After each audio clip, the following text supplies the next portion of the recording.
The phone wouldn't stop buzzing. It skittered across the coffee table like it had a life of its own, vibrating in short, sharp bursts. Mom. Then Dad. Then Tyler. Again. And again. And again. It was like watching the same terrible sitcom rerun over and over, except this wasn't funny. Not even close. I didn't reach for it. Didn't answer. Didn't flinch. I just sat back against the worn leather of my second-hand couch, arms crossed, eyes fixed on that little screen dancing across the wood like it might explode if I ignored it long enough. 6 months. That's how long it had been since I walked out of that house for the last time. No shouting. No slammed doors. No dramatics. I'd simply picked up my duffel bag, stuffed in a few clothes and my laptop, and left. Calm as can be. Done. Completely done. At the time, I thought that would be the end of it. They told me not to come back, and I took them at their word. Simple, right? But here they were, months later, blowing up my phone like I'd ghosted them on Christmas, like I owed them my soul all over again, like I hadn't spent the last decade playing the role of their unpaid therapist, errand runner, and personal banker. I leaned back into the cushions, let out a slow breath, and smiled, just a little, just enough to feel it in my chest. That twist of dark satisfaction, because this chaos was proof that I'd finally done it. I'd finally shaken them. They didn't own me anymore. Not like they used to. And yet the buzzing continued. Persistent, desperate, a digital reminder of everything I had escaped, and everything I still hadn't truly left behind. If you're reading this or listening, I guess, you're probably wondering how I got here. How a 29-year-old finance analyst, the good daughter who never once caused a scene, ended up ghosting her own parents and turning off her phone like they were just another scam caller. Well, buckle up, because it's not the kind of story you can wrap up in a few neat lines. No, this one's messy, ugly, and exactly the kind of thing I wish someone had told me could happen when you love your family more than they'll ever love you back. My name is Jordan Evans. Born and raised in Cincinnati, Ohio. I was the straight-A student, the one who got herself into college with scholarships and midnight shifts. The girl who never drank in high school, never skipped class, never gave my parents a single reason to worry. Meanwhile, my older brother Tyler, well, let's just say he lived a very different life, and they adore him for it. But we'll get to that. All of it. The favoritism, the gaslighting, the financial drain, the day they told me I was ungrateful and kicked me out of the house I was secretly paying for, and how that day set off the first real breath I'd taken in years. Right now, what you need to know is this. I didn't leave because I was angry. I left because I was done. Because sometimes the only way to love yourself is to stop loving the people who keep bleeding you dry. And today, as I sat in my small one-bedroom apartment with my phone lighting up like a slot machine, I felt something I hadn't felt in years. Power. The power to do absolutely nothing. I let the phone buzz. Let it scream in silence. Let it remind me how far I'd come. And I didn't move an inch. Because for once, they were the ones panicking. Not me. And God, that felt good. I wasn't born into chaos. It crept in slowly, like water leaking through the cracks in the foundation. At first, it just felt uneven, slightly off, like maybe I was imagining things, that maybe I was too sensitive, that maybe love really did come with conditions. You just had to meet them right, consistently, quietly. I was 8 when I first noticed it. Tyler broke a neighbor's window with a baseball bat, and Mom rushed to defend him before the glass even stopped falling. He didn't mean to, she cried, hugging him like he was the one who'd been hurt. Dad paid for the damages without blinking. No grounding, no scolding, just a sad smile and a pat on the head. A week later, I accidentally knocked over a vase while cleaning, and the look Mom gave me could have sliced stone. "You're better than this, Jordan," she hissed. "Don't disappoint me again." That became the refrain of my childhood. You're better than this. Be the example. Tyler's struggling right now. He needs support. Tyler was always struggling. From age 10 to 33, that never changed. He flunked out of high school twice. Mom blamed the teachers. He quit college after a semester. Dad said the curriculum wasn't a good fit. He floated from job to job like a leaf on water, never staying anywhere long enough to be held accountable. And through all of it, he was coddled, protected, understood. I, on the other hand, was the rock. At 16, I got my first job at a fast food joint down the street. I'd come home smelling like grease and tired to the bone, but no one asked how my day went. They were too busy calming Tyler after his latest life crisis. When I got a full-ride scholarship to Ohio State, Dad grunted, "That's good," and went back to his paper. Mom didn't even look up from her soap opera. But when Tyler posted an out-of-focus photo of himself standing outside a community college 2 years later, they printed it and framed it like it was a diploma. I didn't get a celebration. I got expectations. You see, in our house, love wasn't given, it was earned. And even then, only sometimes. I learned how to stay quiet, how to be useful, how to make myself small when Tyler needed the spotlight, and how to expand just enough when Mom needed someone to complain to about how hard life was. I paid the bills on time, got straight A's, kept the fridge stocked when no one else would. I didn't ask for help because I knew it wouldn't come. But deep down, I kept hoping that maybe if I just held it all together long enough, they'd finally see me. Not as the backup plan, not as the safety net, but as their daughter, their equal. Spoiler, they never did. And Tyler? He didn't have to lift a finger. Not when I was always 2 steps ahead, catching what he dropped. Not when Mom insisted he just needed more time to find his path, and Dad mumbled about how the world's harder on boys nowadays. I was building a life brick by brick, and Tyler was drawing stick figures in the dirt, and somehow I was still the one being asked to slow down, to wait, to help, to give, and I did. For years, I told myself it was strength. That being needed meant I mattered. That love in our family looked like utility. But now, looking back, I realized that I wasn't loved. I was used. Every good grade, every late-night shift, every quiet sacrifice, it just made them expect more. Not appreciate more, just expect. So when you hear me say that walking away wasn't easy, believe me, it wasn't. I was trained from childhood to stay, to fix, to absorb. But even the strongest foundation can crack when the weight's not shared. And mine had been crumbling for years. It started with $20. Mom called one evening while I was finishing a report for my boss. "Hey, sweetie, we're a little short on the electric bill. Can you help us out just this once?" Her voice was soft, sweet, practiced. I didn't even hesitate. "Of course, Mom."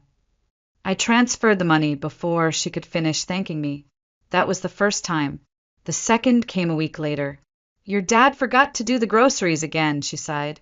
"Could you pick up a few things? Just the basics, nothing fancy." And like the idiot daughter desperate for approval, I showed up with 4 full bags, fresh produce, meat, even the almond milk she liked.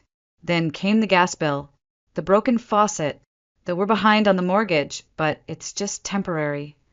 And suddenly, just this once became, "We'll pay you back soon," which evolved into, "we'd do it for you." But they never did. I started keeping track, first in my head, then in a spreadsheet. I was covering almost everything. Electric, gas, groceries, even most of the mortgage. Meanwhile, Tyler sat on the living room couch, controller in hand, playing video games like he was auditioning for a speedrun championship. No job, no rent, no shame. And every time I asked, every time, Mom's voice would get that trembling edge.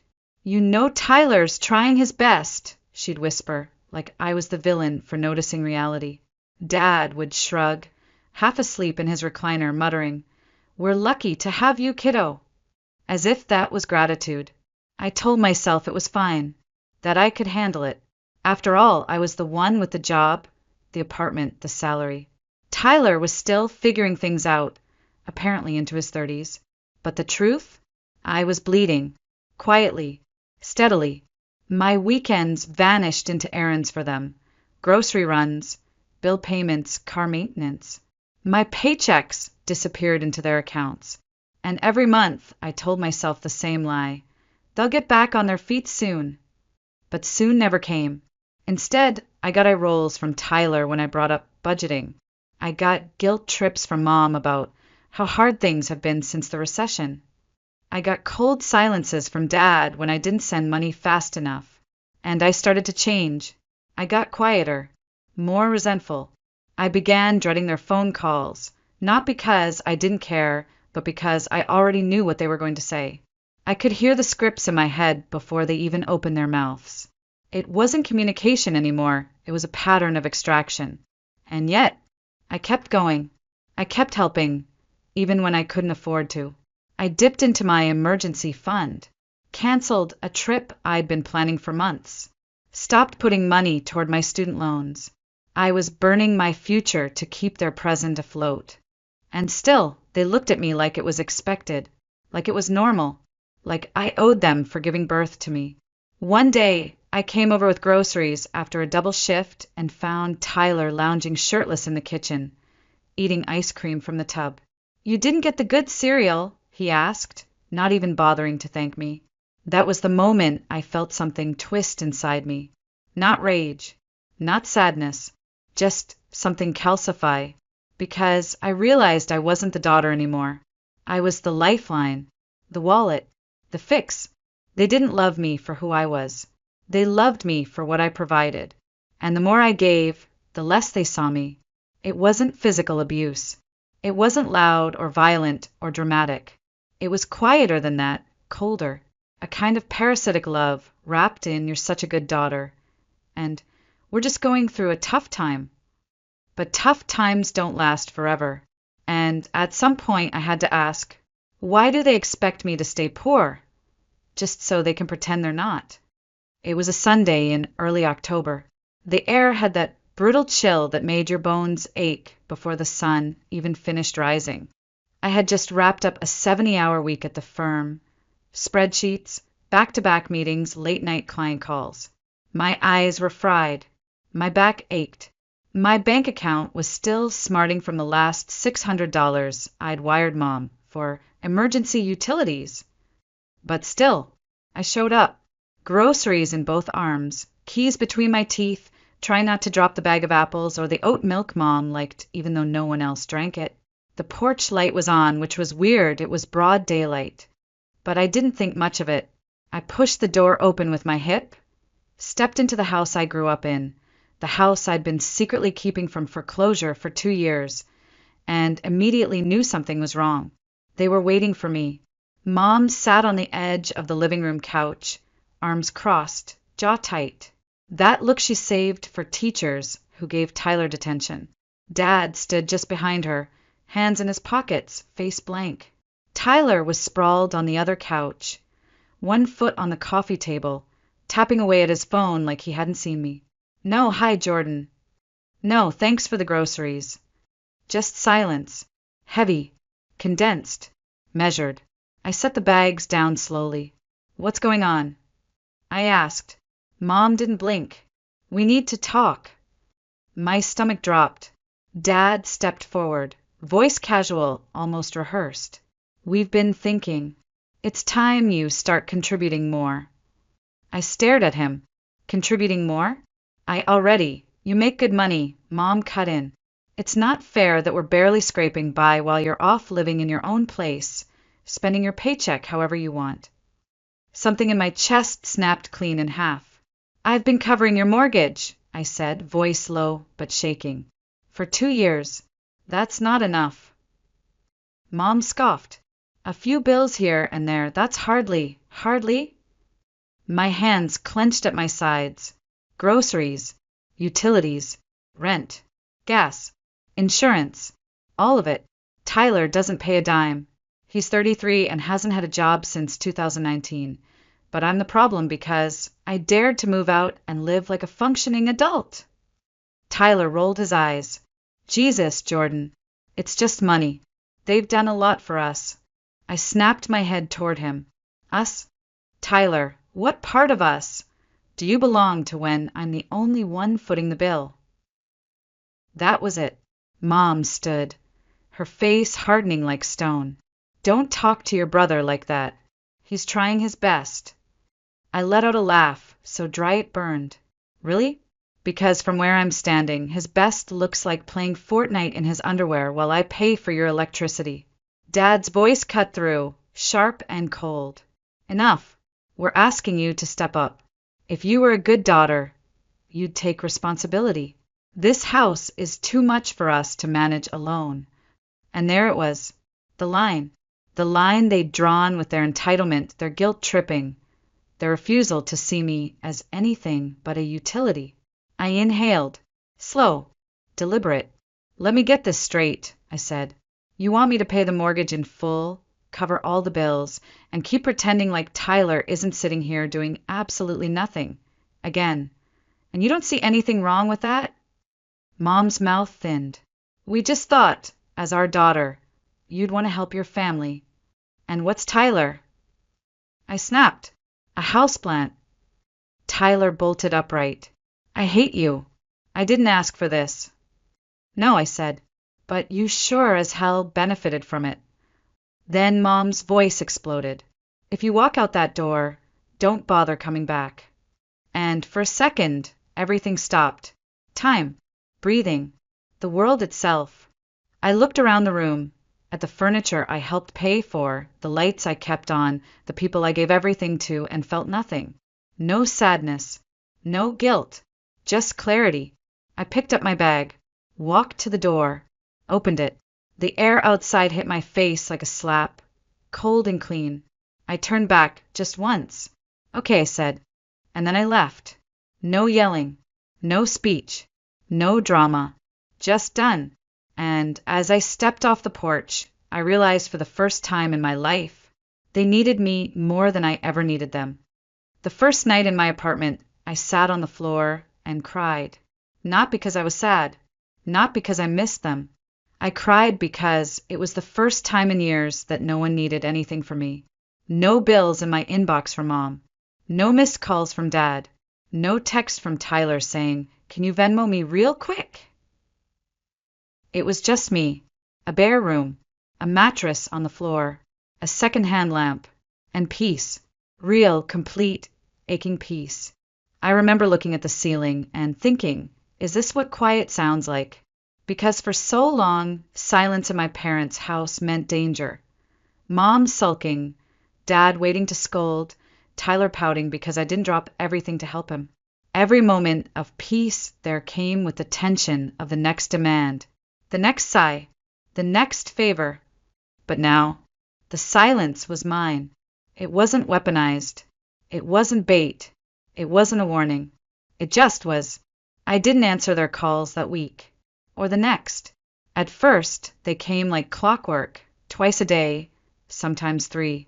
Mom left voicemails, each one dripping with guilt and performative sorrow. I know we had a disagreement, but this is childish, Jordan. Dad followed with his usual rational nonsense. Let's talk this out. You can't just cut off your family. And Tyler, of course, sent one text. Don't be a bitch. I blocked them all. It wasn't permanent, at least. That's what I told myself. I just needed space. Time. Oxygen. But 1 week turned into 2, then a month. And then the silence stopped feeling strange. It started to feel necessary. I started cooking again. Sleeping. Saving money. I bought a plant and didn't kill it. I remembered what it felt like to go an entire weekend without panicking about someone else's needs. I was still working long hours, still pushing myself at the firm, but when I got home, it was my home. And no one was waiting with a list of expectations taped to the fridge. There were moments of guilt, sure. Usually when I passed by a family in the park or saw someone FaceTiming their mom on the subway, I'd feel that little pull in my chest. Was I being cruel? Cold? Ungrateful, like Mom said? But then I'd remember. All those nights, they slept soundly while I stayed up crunching numbers to make sure their lights didn't go out. All those days I canceled plans, drained savings, ignored red flags just to keep them afloat. All those times I cried in the bathroom after wiring money I didn't have. And the guilt would melt into something else. Something harder, sharper, resolve. Because for all the love I poured into them, all I got back was obligation. They loved me the way a leech loves a vein, only as long as the blood keeps coming. So I stopped the bleeding, and in that stillness, something new started growing. Confidence, maybe, or just the slow, quiet realization that I had value outside of what I could give. I made friends. I went to the movies alone. I bought a new blazer without justifying the cost to anyone. I rediscovered what it felt like to wake up on a Sunday and not drive across town with grocery bags and a fake smile. For the first time in my adult life, I had nothing to prove, no performance to give, no roles to play, just Jordan, just me, and it was glorious. Until one morning, 6 months to the day, I woke up to a message from Dad. "Why haven't you paid the mortgage this month?" There it was, the punchline. After all this time, after they kicked me out, cut me off, cursed my name, they still assumed I'd be paying, as if my silence was just a phase, as if I was still on autopilot, quietly sending checks, being the good daughter behind the curtain. I stared at the message for a long moment, then smiled, not soft, not sad, the kind of smile that comes when you realize you're not the one drowning anymore, and you finally let go of the rope. I typed back, "Oh, I thought I wasn't welcome," and hit send. Then I leaned back in my chair, crossed my arms, and waited for the storm. The reply didn't take long. First came Dad's text. "Jordan, this is serious. The bank is threatening foreclosure. Please call me." Then Mom, "What is wrong with you? We're late on the mortgage. The bank called us, Jordan." And finally, Tyler, ever the eloquent one. "Dude, seriously? You're gonna let them lose the house just to prove a point?" I didn't answer. I didn't even blink. I just watched the screen light up again and again, like a machine on the verge of short-circuiting. I let the chaos spin, let it stew. 6 months. 6 months of silence, and they thought I was still on the hook, still theirs. It was funny, not in a ha-ha way, more like watching a magician realize the rabbit's gone from the hat and he has no more tricks. They were unraveling, and for once, I wasn't holding the thread, but curiosity got the better of me. I called the bank, put on my most professional voice, polite, concerned, vaguely apologetic. "Hi, this is Jordan Evans. I used to handle my parents' mortgage payments, but I've recently stopped. I just wanted to check the account status." A pause. A hold. Some keyboard clicking in the background. Then the rep returned with a line that landed like a slap. "Ma'am, the account has been delinquent for nearly 8 months." 8 months. I blinked, sat perfectly still, did the math. That meant even before I left, even when I was still wiring hundreds of dollars a month to them, they weren't paying the mortgage. They were pocketing the money. I swallowed hard, thanked the rep, and hung up. Then I laughed. Quiet, bitter, too sharp to be joy. They'd been letting the house drown the whole time, and used me as the bucket. All those late-night transfers, all those paychecks chipped away for their temporary struggles. And they never even used it for what they said. They just watched the hole widen and figured I'd keep patching it with duct tape and devotion. I called Tyler. He picked up on the first ring. "Jordan, finally. We need you to fix this. Where did the money go?" I asked flat. A pause. "What?" "The mortgage. I was sending money for months, and the bank says the last full payment was 8 months ago. Where did it go?" He stammered. I don't know. That's not my thing. Mom and Dad handled it." "Oh, come on," I snapped. "You live there. You didn't notice the letters piling up? The red stamps on envelopes? You didn't think it was weird I was sending thousands of dollars, and somehow the power was still flickering?" "Look," he said, suddenly defensive. "They needed help, all right? Things got tight. It's not like you were struggling. You don't get to say that." I cut in.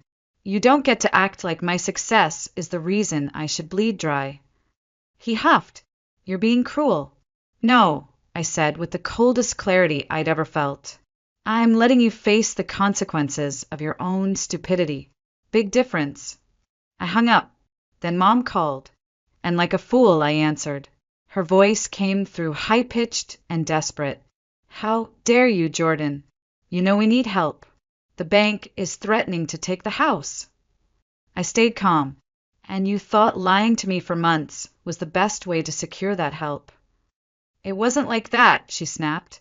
Tyler's been struggling. You don't understand. Struggling? I laughed. He's been struggling for a decade.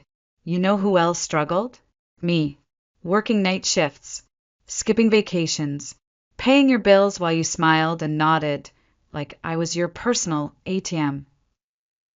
Dad got on the line, his voice low, measured. Jordan, we just need help this month. Just this one time. We're behind, yes, but if you can sell the house, I said. Silence. Then Mom, shrill, we can't. This is our family home. Then it should have mattered enough to pay for it, I replied. Dad inhaled sharply. Please, sweetheart, be reasonable. We just need support, not judgment. I shook my head, even though he couldn't see it. No, what you need is accountability. We're your parents, he said softly. You will help us. I smiled. Looks like you'll have to figure this one out without me. And I ended the call. The phone buzzed again, instantly. More texts. More voicemails, more desperation. But I didn't care. Tight-leet. They'd used me. They gambled my love and bet against my spine. And they lost. I didn't answer any more calls that night. I let them come. Mom's fury, Dad's pleading, Tyler's snide voicemails. The phone buzzed like it had a vendetta, thrashing on the table like a wounded animal. And I just sat there watching them scramble the way I used to. It felt good. Not triumphant, exactly, but clean, like pulling out a thorn that had been buried too deep for too long. For the first time, I wasn't the one panicking. Wasn't the one trying to fix a mess I didn't make. I was done playing savior in a story that never cared if I bled. Eventually, I picked up the phone, not to talk but to type. To Mom, funny. You keep asking what kind of daughter I am.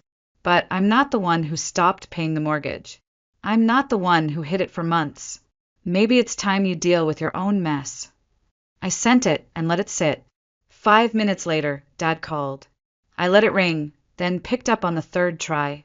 His voice was softer this time. Not desperate, exhausted. Jordan, this isn't you. We raised you better than this. I laughed, short and bitter. No, you raised me to be useful. You raised me to keep my head down and open my wallet. You raised me to believe that if I just gave enough, maybe one day you'd actually see me. He was quiet for a long beat. Then, finally, he cracked. We're sorry, Jordan. We messed up. But please, we need your help. We won't make it without you. I leaned back, stared at the ceiling, and let his words hang in the air. You said that before, I replied. Every time. You said you'd pay me back, that things would change, that it was just this once. But all I ever did was hold up the foundation while the rest of you took naps. We didn't mean to take advantage, but you did, I snapped. You took and took until there was nothing left of me but spreadsheets and late payments and empty weekends. He sounded small, broken. I'm sorry. Then show it, I said. Fix it yourselves. There was another pause. Then he whispered, Jordan, this is everything. The house, it's all we have. I almost felt something. Almost. But then I remembered all the times they let me carry the weight alone. All the times I asked for nothing. And still they made me feel like a burden when I couldn't give more. No, I said. It's all you have. Because you never built anything of your own. You just drained it from me. I'm begging you. And I'm saying no. I hung up. The phone exploded again, texts pouring in like a dam had burst. From Mom, you don't understand. You'll regret this. From Tyler, nice job. You're destroying everything. Real classy, Jordan. From Dad, please. We'll pay you back. We swear. Just help us this once. But it was too late. They weren't asking for help. They were asking for another lifeline, another extension of the lie. I typed one final reply to all three of them in a group message this time. No more hiding. You had years to be honest. You had months to ask without lying. You chose this, not me. I'm not your bailout plan. I'm your daughter, and you treated me like a paycheck. And then I blocked them, not out of anger, out of necessity. I needed to close the loop, to put a period at the end of a sentence that had dragged on far too long. Because every time I picked up that phone, every time I listened to them spin their webs of guilt and panic, I forgot what I'd already learned. That peace doesn't beg for attention, and real love doesn't bankrupt you. I sat in the quiet that followed, heart pounding, hand shaking, but it wasn't fear this time. It was freedom. The silence after blocking them wasn't as satisfying as I'd imagined. It was heavy, thick, like the pause after a slammed door, the kind that echoes longer than it should. I stretched out on my couch, phone face down on the table, TV playing something I wasn't really watching. For the first time in years, no one could reach me. No one could drain me. But in the quiet, doubt crept in. Was I too harsh? Should I have offered a compromise? Found some middle ground before torching the bridge? I mean, they are my parents. Tyler's still my brother. And the house, the one they're about to lose, it holds my childhood too. Birthday balloons taped to the kitchen cabinets. My high school graduation picture in the hallway. The scar on the doorframe from when I tripped racing Tyler to the fridge. But that's the trick, isn't it? Memory disguises itself as meaning. You start to confuse sentiment with safety. You start to think, well, maybe it wasn't that bad. Except it was. It was exactly that bad. They lied to me. Repeatedly. They took my money for months, years, and never told me the truth. They chose to let the house slip into default while I was still paying for it, and then expected me to clean up the mess after they kicked me out. No explanation. No apology. Just a demand. And when I said no, suddenly I was ungrateful. Cold. Cruel. But tell me, what kind of love demands your financial ruin in return for affection? What kind of family threatens you with guilt when they've already weaponized every sacrifice you've ever made? I didn't abandon them. They abandoned me the second they stopped seeing me as a daughter and started seeing me as a backup plan. And maybe that's what hurts most. Not the lies, not the money, but the realization that to them I was never Jordan. I was a job title, a debit card, a safety net with a smile. I turned the TV off. Let the quiet settle again. This time I didn't fight it, because the truth is I don't regret walking away. I regret not doing it sooner. I regret every time I ignored that tight feeling in my chest when Mom asked for just one more favor.